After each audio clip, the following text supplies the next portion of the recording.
কামনা করিয়া তুমি তোমার বান্দিকে চিরতরে ক্ষমা করিয়া দাও, তার কবরস্থানীকে জান্নাতুল ফিরদাউসের মাকাম বানায় দাও, জান্নাতুস মাকাম দান করিয়া দাও।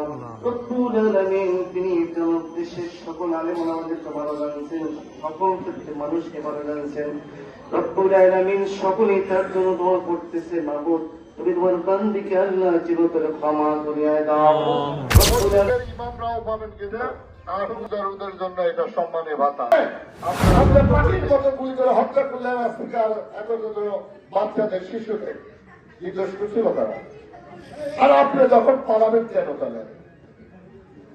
আপনি একটা দলের প্রধান, এতগুলো লোক আপনি আজকে সমুদ্র অবস্থায় ফেলেন, আপনি পালায় গেলেন, তারপরে আপনি দল কেন করবে? তারা কি কারণে করবে?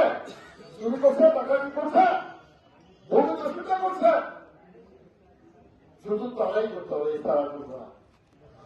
শুধু তারাই করতে হবে, ভালোভাবে সমাবেশ করা করতে হবে। কেন করবে? এই হিন্দু ভাইদের আপনারা ব্যবহার করেছেন। আপনি দরবার খুশি হলাম, আপনারা উপহারটা গ্রহণ করছেন।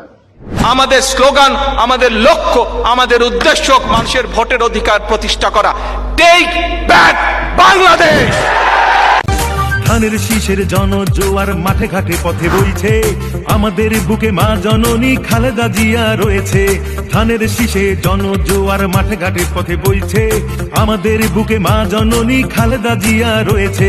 গণতন্ত্র মুক্তি পাবে সেই দিন দূরে নয়, লক্ষ জনতা এক হয়েছে, হবে হবেই বিজয়। সমাবেশ সমাবেশ মুক্তির সমাবেশ, সমাবেশ সমাবেশ মুক্তির সমাবেশ।